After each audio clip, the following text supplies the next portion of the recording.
नमस्कार, आप देख रहे हैं हिंदुस्तानी मीडिया। मैं शाहिद कामरान। आज हमारे साथ मौजूद हैं मधुबनी विधानसभा क्षेत्र के विधायक समीर कुमार महासेठ साहब। महासेठ जी, आपका हिंदुस्तानी मीडिया में बहुत बहुत स्वागत है। आज हम कुछ बात जानना चाहते हैं। सर, आपसे एक बात मैं जानना चाहूँगा कि अभी विधानसभा चुनाव होने वाला है और मैं देख रहा हूँ कि दर्जनों की तादाद में मधुबनी विधानसभा क्षेत्र से लोग अपने आप को नॉमिनेशन करने की तैयारी में हैं। आप समीर कुमार महासेठ हैं, इससे पहले आप एमएलए हैं हमारे मधुबनी क्षेत्र के, और यहाँ एनडीए से श्री सुमन कुमार महासेठ एमएलसी रहे। अभी वो विकासशील इंसान पार्टी जो एनडीए गठबंधन से ही जुड़ा हुआ है, वो भी तैयारी कर रहे हैं कि उन्हें भी टिकट मिला है और वो भी मतलब चुनाव लड़ना चाह रहे हैं। तो मेरा कहना ये है, आपसे जानना ये है कि दो महासेठ के बीच की ये क्या लड़ाई बन जाएगी ये चुनाव? अगर ऐसा होता है तो फिर आप क्या इस पर रोशनी डालना चाहेंगे? आपका रुख क्या होगा?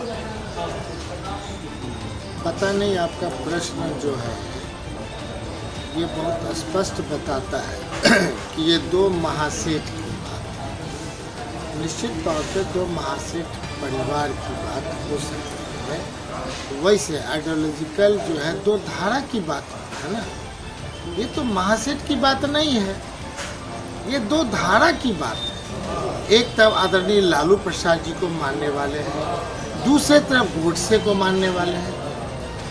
ये धारा की बात है।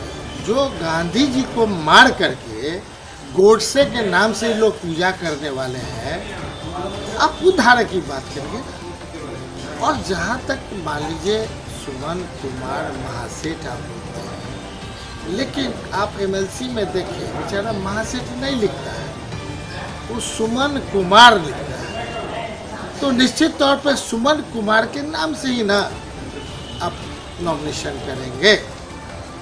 भारतीय जनता पार्टी का तब वीआईपी कहाँ से भारतीय जनता पार्टी का कि नहीं संपोषक हो गया भाई? ये अभी नई नई दोस्ती है, नई नई विश्वास है।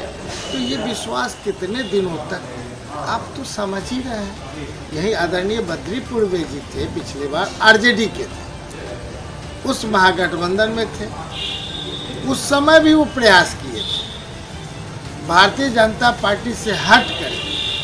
इस बार भी बेचारे प्रयास किए, सफल हो गए। ये तो पीठ में छुरा भोंकने वाली बात है। किसको? समीर महासेठ को। ये नहीं है, गलतफहमी मत रहे, ये भारतीय जनता पार्टी के पीठ में छुरा भोंकना है। समीर महासेठ क्या? समीर महासेठ का आज से नहीं है, पॉलिटिकल जो पिछले हमारे पिता स्वर्गीय राजकुमार महासेठ जी का जो एक धारा है मधुबनी, उस धारा को हम और मजबूत करने का प्रयास किए हैं, कोई कमजोर करने का तो किए नहीं है। पहला। दूसरा, महागठबंधन और मजबूत है। आप देख रहे हैं कि ये महागठबंधन के प्रत्याशी, अब राजद के हम प्रत्याशी नहीं है, ये दिमाग में रख लीजिए। राजद वाम दल, जिसमें सीपीआई, सीपीएम, माले और कांग्रेस। अब आप सोच सकते हैं मधुबनी का जो बनावट है, जो संस्कृति है, जो इतिहास है, उसमें हम समझ सकते हैं सुमन कुमार जी भारतीय जनता पार्टी के पहले एमएलसी थे, सुशील मोदी जी के बहुत चहेते थे, ऐसा कहते हैं लोग, मधुबनी के लोग। लेकिन अब तो प्रश्न उठता है कि रामदेव जी ज़्यादा सुशील मोदी जी के चाहते हैं कि सुमन जी हैं? ये आप उनसे पूछिए। मैं तो किसी के बारे में एक शब्द नहीं बोलना चाहता हूँ। पर्सनल, हम जीवन में किसी पे अटैक नहीं करना चाहते, मेरा स्वभाव है ही नहीं। सर, एक सवाल है आपसे कि आप जो 5 साल एमएलए रहे हैं और आपका तो वाकई ये एक बात मानना होगा लोगों को कि आपकी जो विरासत रही है, आपका जो कुंभा रहा है, इस सियासत का खजाना यहाँ से लोगों को मिला है। इसलिए हम आदरणीय स्वर्गीय श्री राजकुमार महासेठ जी, आप उनके पुत्र हैं और उनकी जो सियासत रही है सबों को लेकर चलने की, और न उनके पास कोई जात था, न कोई हिंदू था, कोई मुसलमान था, न कोई बिरादरी थी, बल्कि सब इंसान था। आप ये बताएं कि आप अपने पिताजी के बताए हुए रास्ते पर एमएलए होते हुए आपने किस हद तक कामयाबी हासिल किया, कहाँ तक आप सक्षम रहे, कामयाबी हासिल किया है? क्या आपसे हर तबके के लोग खुश हैं? आपके क्षेत्र का जो विकास होना था वो पूरी तरह विकास हो गया है या वंचित है? इसकी कुछ जानकारी दें। मेरा ये कहना है कि आपके सामने जो 5 साल का मेरा क्रियाकलाप रहा, हमने 2 तरह से ये बुकलेट बनाया कि और जनता के नाम से अपील की, साथ ही ये आपने उर्दू में भी छपाया है, हिंदी में छपाया, इसमें क्या ये है? दोनों का। आप उर्दू में भी है और हिंदी में भी है? आप कहेंगे तो संस्कृत में भी, पंजाबी में भी, जितने तरह यहाँ जानने वाले लोग हैं उर्दू। हाँ, इसलिए कि जो मैक्सिमम जो लोग हैं हमारे बीच, आप मान लें कि महागठबंधन के जो एक वर्ग है मुस्लिम, वो बहुसंख्यक में है, जो आप जानते हैं। अगर उनको थोड़ा सा, तभी ना हम मदरसा में एक नहीं दर्जनों मदरसा दिए कि हमारा आवाम खूब पढ़े लिखे, उसको शिक्षित करना है। जो आपने मदरसा में दिया है, फंड दिया है, दर्जनों मदरसा जैसे कुछ मिसाल दीजिए आप। अब कहाँ से स्टार्ट करें? भगवाड़ा चले जाए, तीनों पूरा यहाँ से स्टार्ट करिए, पूरा रहिका, पूरा पंडौल, दर्जनों है। एक कोई कब्रिस्तान बनाया है, हम 8 कब्रिस्तान में हाथ लगाए हुए हैं। आप सोचिए, केवल मुस्लिम समाज में 50 करोड़ की सड़क हमने बनवाई है। अब जानते हैं प्रॉब्लम क्या है? आज ये निकल गया, दूसरा नहीं बना है, इतना ही है। आज़ादी का 4 बार का एमएलए, इनको दर्द दिया, कष्ट दिया, वो बात भूल रहे हैं सर। वो याद करना ना आपका काम है कि 4 बार से आपको 1 रुपया नहीं मिला, और समीर महासेठ 5 साल में इतना किया। और साथ ही मैं एक बार कहूँगा, 5 साल मेरा हुआ है अगर एमएलए का, तो सुमन महासेठ का भी, सुमन कुमार का भी 5.5 साल एमएलसी का हुआ है। क्यों नहीं एक बुकलेट छपाते हैं कि मधुबनी विधानसभा में, शहर में आपने क्या काम किया, पंडोल में आपने क्या काम किया, अरेका में क्या काम किया? उनसे भी आग्रह कर दीजिए, छपा लें। समीर महासेठ से ज़्यादा 5 साल से ज़्यादा रहे हैं सर। एक सवाल, समीर महासेठ 5 साल रहे हैं और वो 6.25 साल एमएलसी रहे, 5.5 साल रहे हैं, ठीक ना? इसलिए मेरा आग्रह होगा, उनसे भी कहिए इसी तरीके से, जैसे आपके एडवाइस पर हम ही छपाए, आप ही का ना एडवाइस था।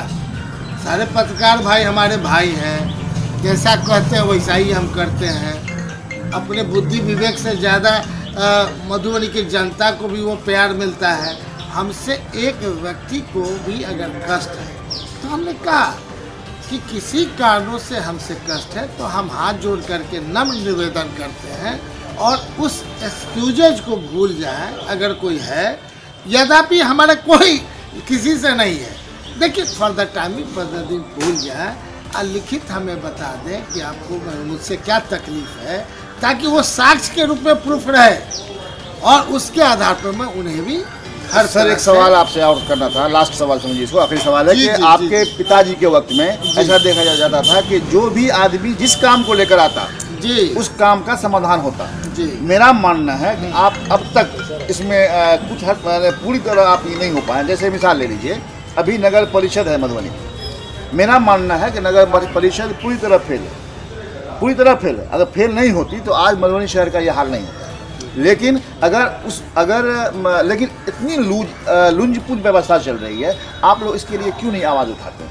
आपने कामरान भाई बहुत सही कहा, लेकिन अब आपको मैं याद दिलाता हूँ, यही मधुबनी की जनता को मैं बताना चाहता हूँ। उस समय कहते थे लोग कि महासेठ जी के पॉकेट में म्यूनिसिपैलिटी है, इसलिए सब काम होता था। लेकिन पंचायती त्रिस्तरीय पंचायती राज का जो नियम है, संविधान प्रदत्त जो अभी पावर मिला है नगर परिषद को, उसमें समीर महासेठ जीतने से पहले कहा था कि जब रामदेव महतो आज तक कोई काम नहीं किया, ठीक है, और 4 बार जीते, तो समीर महासेठ करके दिखाएगा। लेकिन जिनका जो अधिकार है, एमपी का जो पावर है उसको नहीं टच करेगा, एमएलसी के पावर को टच नहीं करेगा, त्रिस्तरीय पंचायत हमसे जिनको सपोर्ट चाहिए मैं दूंगा। नगर परिषद का जो है जिम्मेदारी आप कह रहे हैं, जो जिम्मेदारी है उसके लिए विधायक जिम्मेवार नहीं है। विधायक के पास सारे नगर परिषद के लोग ये कहते तो हम आपको बता दें कि यहाँ बीजेपी और जदयू जिम्मेवार है, जिसके चलते ये प्रॉब्लम हो रहा है। एक 20 महीने से यहाँ एग्जीक्यूटिव अफसर आए हैं, वो नगर परिषद को या तो उनकी ट्रेनिंग नहीं हुई है, सीधे डायरेक्ट आ गए, उनको जानकारी की कमी है, या उनको लगता है कि कुछ भी हाथ में करेंगे तो हम फंस जाएंगे। तो आखिर क्या कारण है जो काम एक भी नगर परिषद का नहीं किए, जबकि रूल के अगेंस्ट में हमने अगर यहाँ घर आवास योजना में 7 करोड़ था बाकी और हमने कहा कि और पैसा चाहिए हम दे देते हैं, डबल पैसा भेज दिया, तो अभी वो एक का भी बांट नहीं पाए। तो दोषी कौन? नगर परिषद। नगर परिषद। और उसको रखने वाले कौन है? जदयू बीजेपी के लोग, जो पिछले बार वोट भी दिए थे, इस बार भी देंगे जिनको देना है। तो जो धारा में है वो अपने ऊपर अपना चलते आखिरी सवाल। समीर महासेठ के चलते नहीं, हमने वार्ड कमिश्नर को सम्मान किया। नगर परिषद का जो इतिहास रहा है, पूर्व में जाइएगा तो आप ये दिला रहे हैं याद कि महासेठ जी के पॉकेट में, तब मैं आपको वचन देता हूँ कि मैं अगला जो आप हमको जिताएंगे, जनता से अपील करता हूँ, मैं नगर परिषद को मैं बता दूंगा कि हमारी जनता को कष्ट होगा तो हम आपे से बाहर होकर के इस लड़ाई को लड़ देंगे, क्योंकि जदयू बीजेपी एक्सेप्ट करने को तैयार नहीं है कि गलती उसकी है। एक हमने कहा कि 7 करोड़ 20 साल में लाया, 117 करोड़ समीर महासेठ लाया, लेकिन पानी का जमारा एग्जीक्यूटिव अफसर ये लोग नहीं निकाल पाए, तो दोष हम पर है। क्यों दोष दीजिएगा? अगर जो दोष मेरा आप कहते हैं आप प्रूफ कर दो, हम एक्सेप्ट करेंगे। आज जो दोष नगर परिषद का है, एग्जीक्यूटिव अफसर का है, आज सत्ता में बैठे हुए 4 साल से जदयू और बीजेपी वाले, तो दोष उनके तरफ नहीं। देखिए ये कितना बुद्धिमान है। आप तो अकेले ना हम लोग के सोच वाले व्यक्ति हो सकते हैं, जो समाज के लिए है, यहाँ के हैं, यहाँ की मिट्टी से है। आप बताइए, हर एक गली नली के लिए कहा गया कि 5 करोड़ तक का टेंडर निकालो, पैसा लगाओ और फिर उतना रिवॉल्विंग पैसा आपको मिल जाएगा। 5 करोड़ के हिसाब से 20 महीना में 5 बार ये लेते तो 20 करोड़ एक गली नली मधुबनी का नहीं बचता। दोषी कौन? बहुत बना हमको अगर आपको पावर मिल जाए कि 2 करोड़ आप हर एक साल की नहीं, जितना खर्चा करिएगा मनरेगा टाइप का, कि मनरेगा में है नो लिमिट, हर एक पंचायत को इतना खर्चा कर सकते हैं, लेकिन पूछिए 4 साल में इनका घुसखोरी कितना चला गया है जो मनरेगा का काम नहीं हो रहा है। यहाँ की घुसखोरी कितनी चली गई है जो यहाँ के काम नहीं हो रहा है। यहाँ की स्थिति सरकार बतावे कि घुसखोरी घुसखोरी घुसखोरी के चलते सारा जनता को तकलीफ हो रही है और काम नहीं हो रहा है। आप उसके तरफ क्यों नहीं जाते हैं? युवा शक्ति पहले मोदी मोदी मोदी, अब कहा नहीं 6 साल के बाद मोदी मोदी मोदी करता है, सब समझ रहा है। विधायक जी चलते एक आखिरी सवाल आपसे, आप ये बताएं कि क्या लग रहा है आपको आने वाले वक्त में सरकार किसकी बनेगी और आप कितने मजबूत हैं? देखिए, आदरणीय तेजस्वी जी की सरकार बनेगी, महागठबंधन की सरकार बनेगी और महागठबंधन धर्म निभाते हुए हर एक की सरकार बनेगी। और आने वाला समय में मैं अब बता दूं, हमारे तेजस्वी जी मुख्यमंत्री होंगे और हर एक पार्टी के लोग, आवाम जो भी कहता हो, डिप्टी सीएम होंगे। और हमारे सभी लोग आगे आने वाला टाइम में जो 12 एमएलसी हैं, 12 एमएलसी हम लोग भरेंगे, हमारे मुख्यमंत्री जी भरेंगे।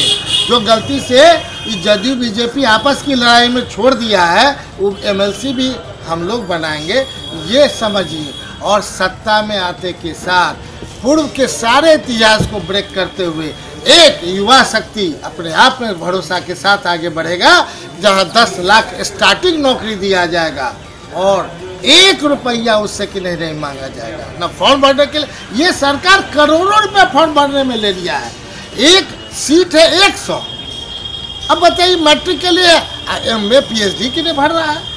आपने देखा होगा, मेरा विधानसभा में क्वेश्चन था कि आप बता दो कौन कौन में कम मार्क्स वाले का आपने एडमिशन मैंने कंप्लीट करा दिया, और ज़्यादा मार्क्स वाले जो बैकवर्ड है, मुस्लिम है, सड़क पर है।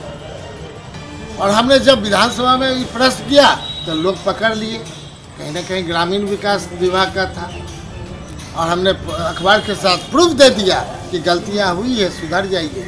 अब आरक्षण ये लोग तो दोनों जो है, भारत सरकार बिहार सरकार आरक्षण समाप्त। अब बताइए, सब यूथ सबको 8,000 से 16,000 रुपया दे करके लगातार काम कर रहा है। सबको कि बेल्ट्रॉन से, तो इससे उससे कि नहीं, उसको कि नहीं दिया जा रहा है। अब नए लोग को दिया गया है बेल्ट्रॉन से भी अलग करके। अब जो भी उसको पैसा मिलेगा सैलरी, उसमें 4,000 बिचौलिया खाएगा। ये बिचौलियों क्या कि नहीं, ये सरकार है। युवा शक्ति अपने आप इस बार मोदी छोड़ करके तेजस्वी तेजस्वी तेजस्वी महागठबंधन महागठबंधन महागठबंधन करेगी, ये आपको हम विश्वास दिलाते हैं। चलिए सर, बहुत बहुत धन्यवाद आपका, आपने अपना कीमती वक्त दिया। हमारे चैनल हिंदुस्तानी मीडिया को सब्सक्राइब करें और लेटेस्ट अपडेट्स के लिए बेल आइकन दबाएं। Kindly subscribe to our channel Hindustani Media and press the bell icon for the latest updates.